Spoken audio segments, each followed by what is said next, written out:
और आपका मन एक जैसा नहीं रहता है। सुबह मन खुश है, दोपहर में मन दुखी है, शाम को मन प्रसन्न है, रात में मन रोने का हो रहा है कि रोऊं क्या करूं। देखिए आपका भी मन बदलता है।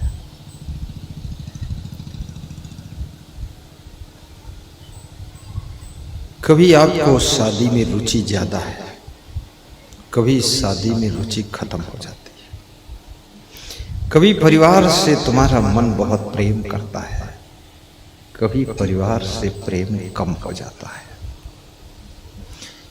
कभी तुम्हारा मन देश के लिए सब कुछ करना चाहता है और कभी मन होता है छोड़ो देश की बकवास, अपना देखो काम। कभी मन कहता है इस परिवार के लिए जान लड़ा दूंगा,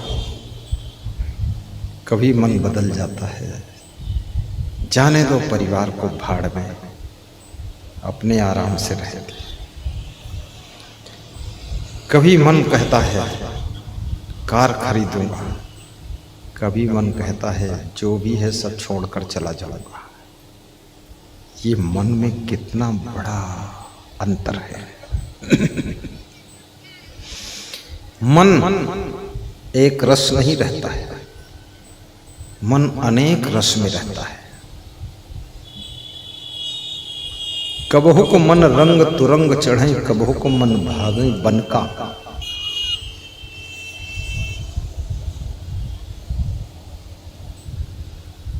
कभी मन साधु बनने के लिए सोचता है, कभी मन दारू पीने के लिए सोचता है, कभी मन त्याग को पसंद करता है, कभी मन भोग को पसंद करता है। ये मन के भीतर उथल पुथल चलती रहती है, उतार चढ़ाव होते रहते हैं। इसलिए इस मन को कबीर साहब ने समुद्र कहा। और मन में जो विचार उठते हैं उसको कबीर साहब ने लहर कहा। मन समुद्र है, मन के विचार लहर है, लहर। जैसे समुद्र में 24 घंटे लहरें उठती रहती हैं, ऐसे मन रूपी समुद्र में 24 घंटे जिंदगी भर लहर पर लहर विचारों की लहरें उठती रहती हैं। न जाने कितने प्रकार के विचार आते हैं। मन शायर मन सा लहर, बूढ़े बहुत अचेत जो असावधान थे वो डूब गए मन रूपी समुद्र में, मन की लहरों में डूब गए। कौन? जो अचेत थे। लेकिन बचे कौन? मन शायर मन सा लहर, बूढ़े बहुत अचेत थे, कहीं कबीर ते बाची। कबीर कहते वही बचेंगे। ते माने वे, ते संस्कृत का शब्द है। सहतौ ते तमतौ तान तेन ताभ्यम तई तस्मै ताभ्यम तेभ्य। ये संस्कृत के रूप है। रामा रामो राम बहुत पहले हम पढ़े थे, कक्षा 6-7 सन 76 में पढ़े थे। बहुत वर्ष बीत गए। कबीर साहब स्वयं कहते हैं मैं स्कूल नहीं गया हूं, मस कागज छोड़ नहीं, स्याही नहीं छुआ। मस माने स्याही, कागज माने कागज कापी, कलम गही नहीं हाथ, कलम भी नहीं हाथ में पकड़ा। लेकिन चारों वेद का महत्तम कबीर मुख ही जनाई बात।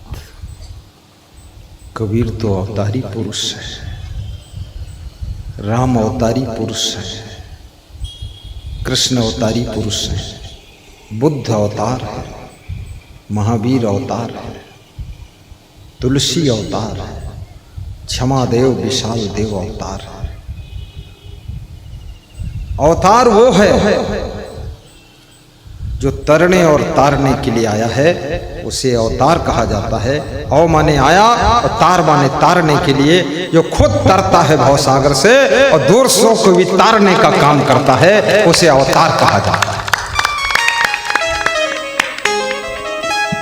भवसागर एक नदी बहती है, भवसागर की नदी बदली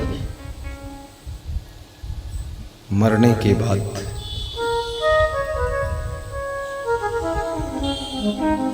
लोग कहते हैं बैतरणी नदी पार करने के लिए गाय की बछिया की पूंछ पकड़कर पार होना पड़ता है। कितनी बड़ी बात है। गाय की बछिया कितनी सीधी सादी सरल भोली भाली, क्या अर्थ है? गाय की बछिया जैसे भोली भाली सीधी सादी सरल है, निर्मल है, ऐसे अगर बैतरणी नदी से पार होना है तो आपको भी सीधा सादा निर्मल सरल और विमल और उज्जवल और भोला भाला बनना पड़ेगा। ये छल कपट छोड़ना पड़ेगा, तब भवसागर से पार हो। बोली सद्गुरु भगवान की जय। लेकिन लोगों ने सोच लिया कि बछिया की पूंछ पकड़कर पार हो जाएंगे। पूरी जिंदगी बीत गई, बछिया की पूंछ का एक बाल भी किसी को दान नहीं दिया। और जब मर गए तो उनके बेटों ने अधमरी बछिया, कमजोर बछिया, सस्ती बछिया, रोगी बछिया, जिसके बाल भी उखड़ गए, आंखों से ठीक से दिखता भी नहीं, डिग डिग डिग डिग चलती ऐसी बछिया, तुम्हारे बेटे कम बेईमान थोड़े हैं। अपने बाप के लिए दान कर रहे हैं, लेकिन इतनी कमजोर बछिया दे रहे हैं। पंडित जी के घर तक पहुंचते पहुंचते जिंदा रहेगी कि मर जाएगी कुछ पता नहीं है।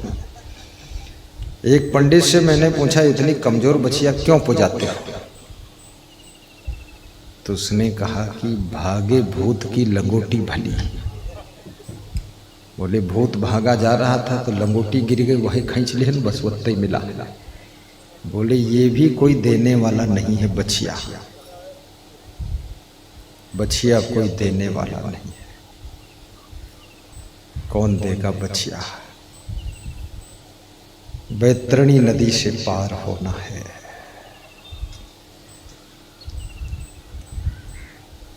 बैतरणी नदी क्या है?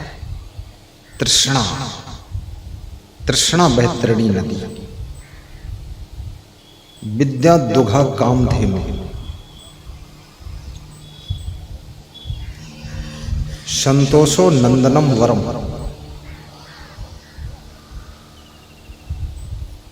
क्रोधो वैवस्तो राजा। तृष्णा बैतरणी नदी।